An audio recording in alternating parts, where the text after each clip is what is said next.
What's up YouTube, it's JB Tech Fanatic and I'm back again with another video. As always, I want to start this video by thanking each of you for joining me today. If you have not yet subscribed, remember it's completely free to do so and I'd be so honored if you consider.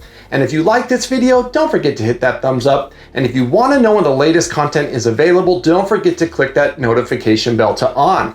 Now today I am here with a product that I was pretty excited about from its launch, but I've waited a few months to review it. And that is the all-new tri-band AX12. Now this is the AX11000 model. You want to make sure that it says AX11000 and RAX200.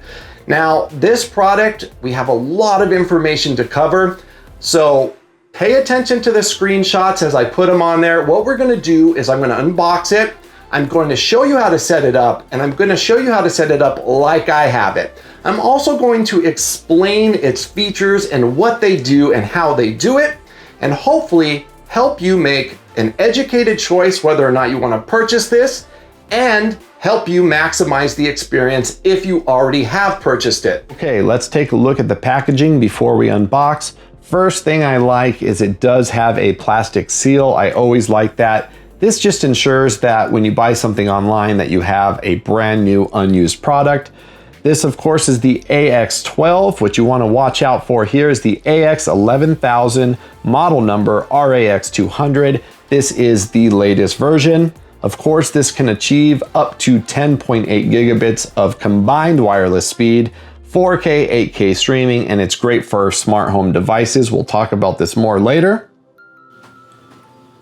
Flip to the back, we get more about what this can do. I like that we have a quad-core 1.8 gigahertz processor.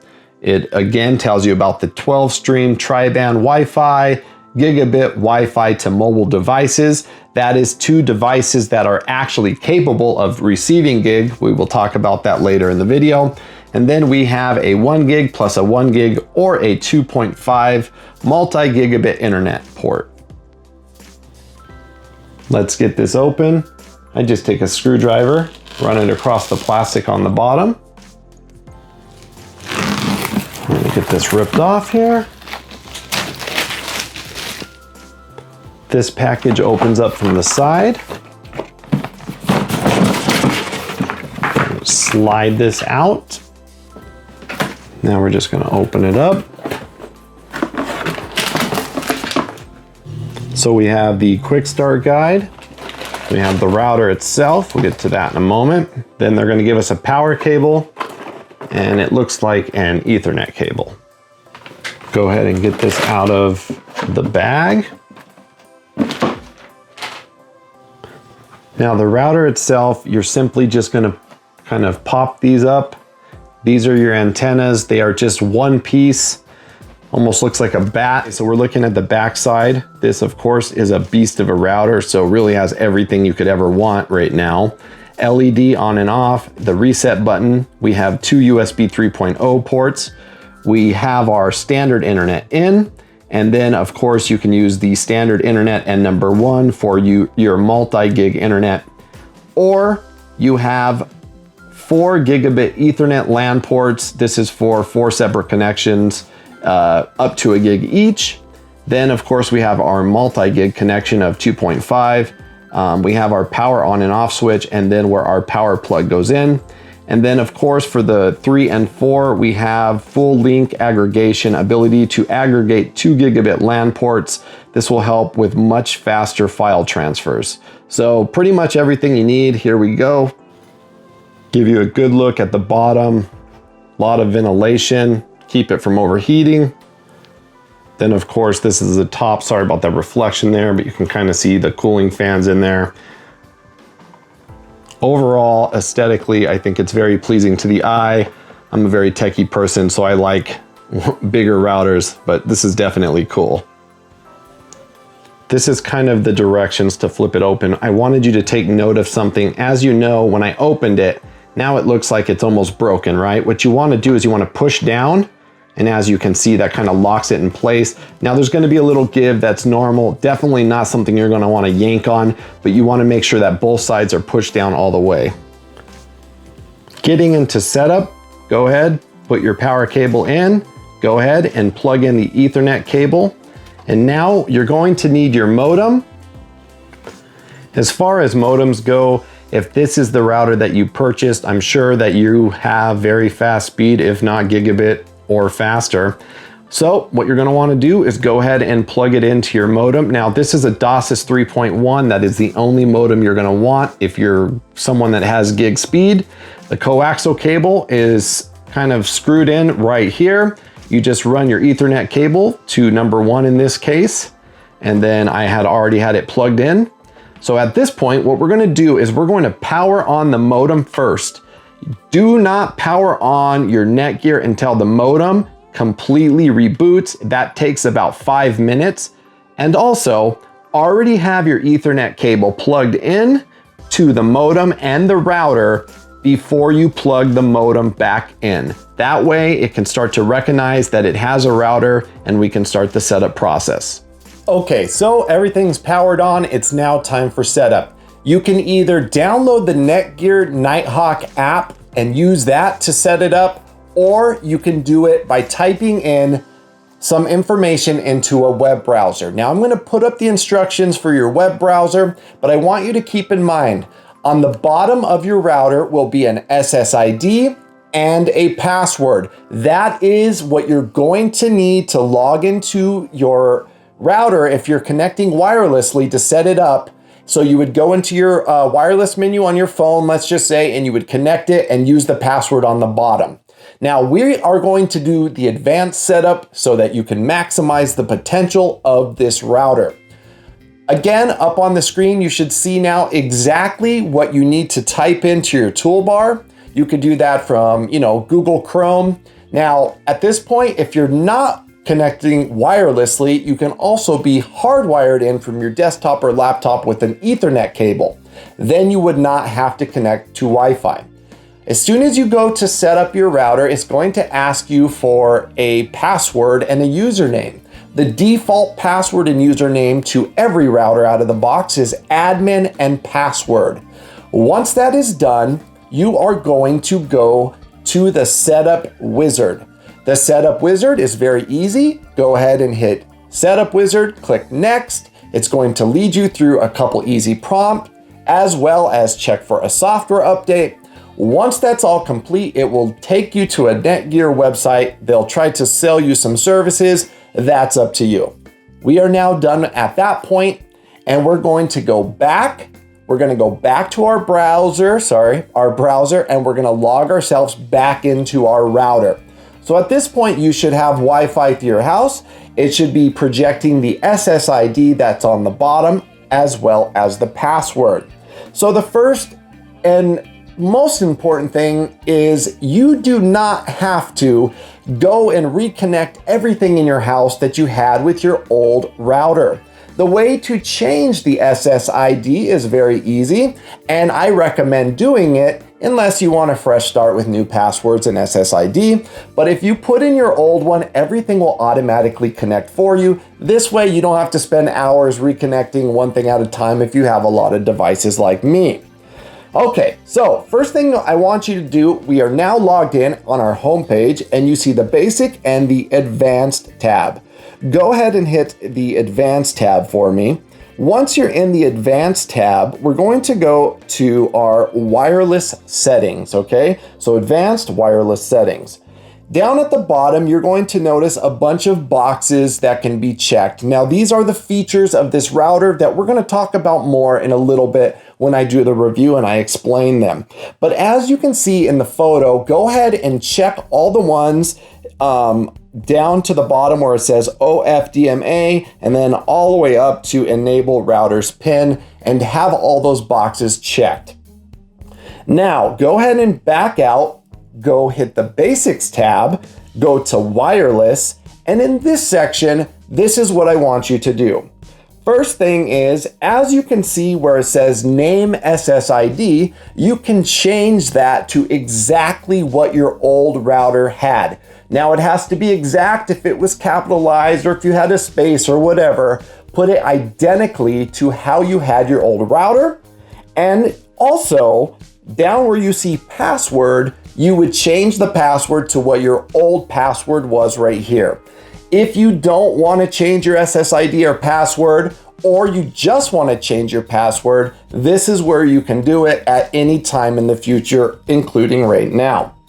Now, go ahead and highlight the box that says Enable AX, and then uncheck the box that says Enable 2040 MHZ Coexistence. This is going to maximize your performance, but it doesn't play friendly with your neighbors. Change on the 2.4 gigahertz, as you can see up here, the channel to auto. Change the mode to up to 1200. That's going to maximize the speed for you. And then transmit power control to 100. And then as you can see here, the option you want checked is WPA2PSKAES. And we're gonna go down to the next 5 gigahertz again. You can change it if you want here to the same as your old one, but you could change it and do your password. But in this one, you're going to want to up it to 4800. The channel I recommend is 36. You're gonna wanna use a network analyzer to find out your best channel, and that will be where the app comes into play later. Keep scrolling down as you will have 2 separate 5 gigahertz tabs that you can change the password to and change the channel. You want to make sure that both the 5 gigahertz are on 4800, so you're getting maximum speed. Once that is done, we are done with that segment. Okay, now that we have a few things accomplished, one, we've turned on all the fancy features. We have the maximum strength and power. We've picked a channel at this point, which channels can highly affect how far of a signal you get, interference from your neighbor. So it is very important, again, to use the analyzer on the Netgear app to pick the right channel. But the channels I've recommended, they usually work for most people. So in this case, again, 36 and 100. Now, the next thing is the quality of service, or QoS. This is something that helps if you have a lot of devices and it prioritizes, example, for someone downloading or streaming to get more of your bandwidth than someone that's just surfing the internet and going to a few websites. Now, if you have gig service, you don't necessarily have to use this feature. If you have, 500 or less, I definitely recommend this feature, especially if you have more than 6 items. So what you're going to want to do here is turn it on, and you're going to go to update now. So make sure that that's updated. It has the latest software. And again, the screenshot's up here for you to see. And then you're going to take a speed test. When you take a speed test, you want to make sure that no other items are connected and drawing on your bandwidth. It is very crucial if you use QoS that you are getting a true reading of your speed. You are allowed to manually input your speed. The only thing is, if you put in too much speed manually, it is dividing that number by the devices. As an example, say you're only getting 100 and you put 500, it could very easily try to give each device 100 if you had 5 devices connected, which would defeat the purpose and give you buffering and very slow speeds. So take a speed test, but make sure everything has ran its course and cycle and nothing is drawing on your signal. Turn on QoS and then you're good to go. Now, if you use QoS, there is a few things that you should know about it. You can pick certain devices that you want to maximize by priority. So let's just say, you have your computer and you want to make sure that you're getting most of the bandwidth when your kids are on their games. You can actually click on the attached devices. As you can see here, you will see a bunch of boxes that are unchecked, and it will tell you what signal you're on, whether it's 2.4 or 5 gigahertz. Now, you're going to go ahead and pick the device you want. Let's just say your computer, and then go back up. So you're going to click the little tab when it's green, scroll back up to the page, and now you're going to see an edit tab. So that edit tab is going to take you, now that you have something checked, to that device, and it's going to say, as you can see, edit device. Now it's going to let you pick the device if it's wrong. Sometimes it's right, sometimes it's wrong. Let's just say it's a game console. So under device type, you'd put game console, and then priority, you can put it on the highest, high, normal, or low, and that's up to you how you want to dictate who gets more bandwidth. To conclude our setup, what I wanted to share with you is, as we talked about before, logging into your router with admin and password is a very important feature, that you change the password so that people cannot get into your router. To do so, you want to log back into your router. You're going to go to the Advanced tab, as you can see in this screenshot.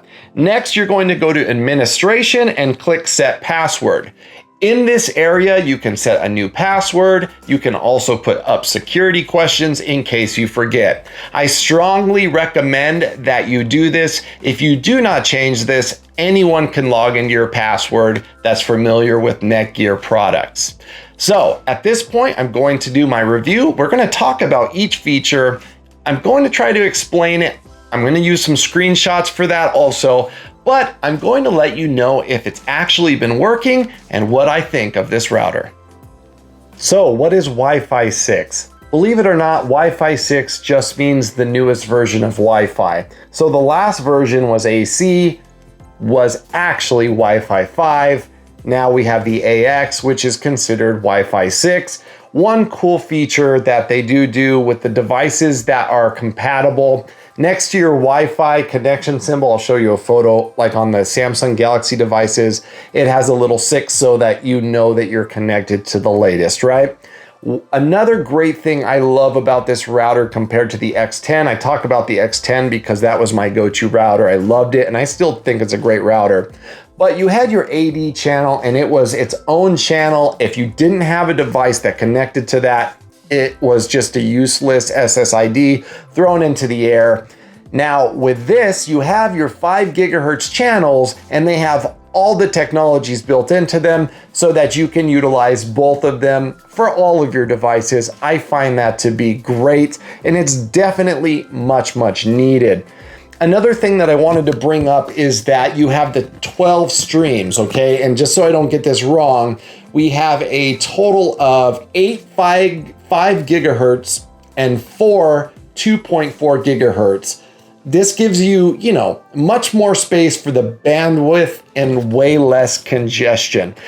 Best way to think about it, when, the first Wi-Fi kind of came out, we had our 2.4 gigahertz. First of all, there's not that many channels, lots of congestion. It basically just sent out a small little stream to your device, and if you're lucky enough to stay connected, you did. Through time, the channels basically got wider, but they weren't penetrating, so you weren't getting a lot of distance. So now we got more with the width and the distance. We're getting the best of all of it finally coming together. And I have to say, 4,000 square foot house, I can go upstairs all the way to the corner bathroom and speed test at, about 600 on a Wi-Fi device. That is crazy. Usually I was only getting in that room about 200 on the 5 gigahertz channel. That is a substantial increase, especially through so many walls. So it definitely is a technology that is pushing us in the right direction. I like to be really detailed, so as we look at the AX11000 here with my Iron Man poster, I'm going to go through all the main specs. You can pause, I'll put up some screenshots if you need any detailed information and I'm going too fast. Remember, 160 MHz channel bandwidth. The channel bandwidth of a wireless signal determines the signal's data rate. So the higher the channel bandwidth, the faster the connection. The use of the 160 MHz channel bandwidth is the key feature of Wi-Fi 6. Wi-Fi 6 is 802.11ax standard. Do not worry, it is fully backwards compatible. It will work with your older devices. It also has the airtime fairness feature as shown in the setup, that will make sure it does not slow down your newer devices when you connect your older devices. Blazing fast speeds of 10 gigabits. Now, this is not going to give you 10 gigabits in one speed. I don't even know that to exist anywhere yet, but even so, you wouldn't get that. That is in a 12 stream band. That's how they kind of get these real big claims on there. You're never going to get that, but with all 12 streams combined, if you had that speed, it would be able to output it through all 12 streams. 12 Wi-Fi streams, again, 8 streams of 5 gigahertz and 4 streams of 2.4 gigahertz. That's just saying you have more bandwidth, less congestion for more devices on your network. The latest generation Wi-Fi 6 technology, improves Wi-Fi performance and reliability connections to all of your devices by up to 4 times. Again, I've tried this, lots of devices, no issues, so this is actually fact. We also have a 64-bit 1.8 gigahertz quad-core processor. This is so crucial for smooth 4K UHD streaming and gaming, and ideal, of course, for gigabit speeds. So I highly recommend getting gig if available in your area. You also have Amazon Alexa and Google support. I use Google more, really simple. Go ahead and hold down your Google. You need to have a Google device set up, an account, and a Netgear account set up. You would simply hold down your Google and say, talk to Netgear. It will take you straight to give authorization to Google to work with your Netgear. And I'm going to put up a list of all the features you can use with your voice. You're looking at that now. So back to the boxes that we checked in our setup. I wanted to go over each feature and what those do.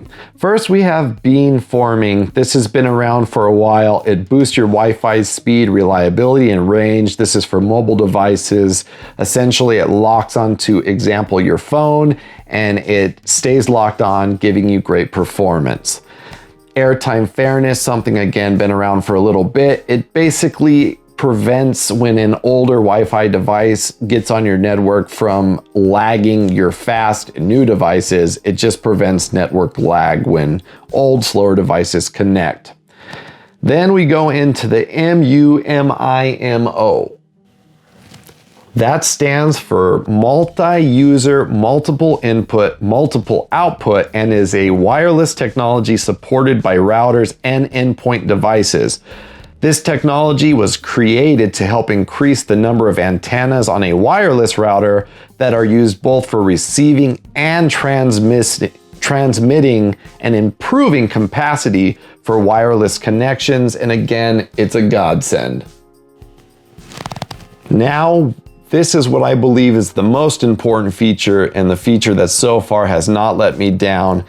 It's called OFDMA.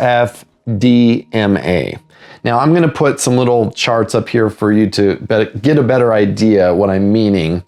But what happens when you have lots of smart devices is, it doesn't necessarily always have to be that they're taking up a lot of bandwidth. What happens is your router has to check to see if the Wi-Fi channel is clear. Then it checks to see if the last transmission was finished before sending the next. So while all this is happening, no data is being transmitted at all. This causes huge delays and slowdowns. So now we have OFDMA, and this allows a transmission to be simultaneously done. It splits a submission channel into subchannels. So this means more transmissions could be sent at the same time and dramatically reduce the wait time between transmissions, making it more efficient, and also will give you better battery life for the Wi-Fi devices like your phone. The S20 Ultra is compatible with it, that uses this technology. This is something that is a huge improvement. And again, I've been testing it out and it works flawlessly. Okay, well, should you buy it? Is the RAX200 AX11000 your next router purchase? What I'm going to do for you as I talk about this quickly is I'm going to do a speed test. This is the S20 Ultra. I have 40 items connected to my Wi-Fi network right now. So the AX12 has exceeded my expectations in really every way I can think of. I really didn't or couldn't imagine a router being this good. And I know that sounds crazy. Just so you know, I just pulled 923, okay? That's pretty amazing, and it is by far the fastest that I've ever been able to pull off a wireless device. Why is that important? It's important because it's still doing it with lots of items connected. It's important because when I'm paying for a certain speed, I'm sick of losing over half of it once I project it into the air. If you put 1,000 through this, this is going to put 1,000 through the air, and it's going to distribute that speed to each device as necessary. Now, with every device running, are you going to get 1,000? No, that's not the point. I'm connected, nothing else is running. That's why I'm getting those speeds. But every device will have more than enough. So for the power users that's sick of buffering and disconnecting, I have put this thing through the ringer. What did I do to try to max it out? I turned on 4 TVs, put on Netflix and Hulu. In addition to that, 4 tablets, 4 phones, and my PCs were on, and I turned on streaming services on all of them. Guess what? None of them buffered, and they all played just as quick as I hit play. I can tell you that that has never happened before. In addition to that, the software was a little rough at launch on this, if I'm being honest. That has been completely fixed. It will not drop your items. You will not get buffering if your provider is giving you speed. That's the important thing here, right? Having the right modem, having the right service is important because this won't let you down. Your provider might. That's a whole different discussion. This is a device that I am now going to crown king. I'm going to say it's worth the $600 price tag. Even that is so expensive. Don't get me wrong, that's as much as a computer in some cases, right? But the future is Wi-Fi, and being locked up with everything that's going on in the world. The internet provider went down the other day, and I realized something. We have all this beautiful tech, and it's pretty much worthless without internet. And it really hit me how important a router is. And though it's not fun going out and spending $600 on a router, it is important to have. The more smart devices you have, the better that this will help you maintain all of those being connected at once and not messing with your 4K streaming, your 8K streaming, your game downloads. This is something that won't let you down. I've put it through the ringer. I'm going to give this thing a 10 out of 10. I love it. Go out and buy it. That's all I can say. Wanted to show you, it just ran a speed test on my PC, getting a 40 millisecond ping, 914 Mbps and 29.73. Could try to run it one more time again for you here. As you can see, just climbing, climbing, climbing. Again, I got a house full of kids and wife right now. Everybody is on the internet, lightning fast for your wired devices as well as Wi-Fi. Okay, well, I know that was a ton of information. Hopefully, I covered any questions that you might have, but if you have any questions, remember I'm here for you. I do YouTube for you and you only. You can reach me in the comments section. You can find me on Twitter, Instagram, or Facebook at JB Tech Fanatic. And if I miss something in this video, I will be there to help you figure it out. But all in all, if you want something that's going to take your network to the next level, it's going to future-proof you at least for a few years and give you a great and fast experience, I highly, highly recommend the Netgear AX11000 RAX200. As always, I want to take a moment and slow things down and remind you, life is so short. Don't forget to love your family. Love your neighbors, take care of each other. Go out today and do a small act of kindness. You know, the world is a sick and twisted place, and the only people that can change it is you and I.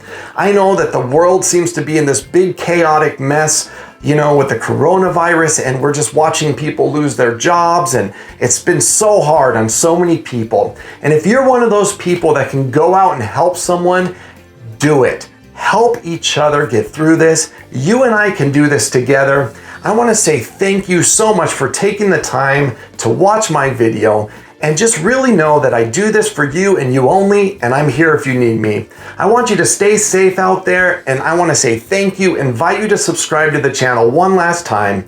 I can't wait to talk to you in the comments and see you in the next video. And until then, I'm JB Tech Fanatic, and I'm out. Peace.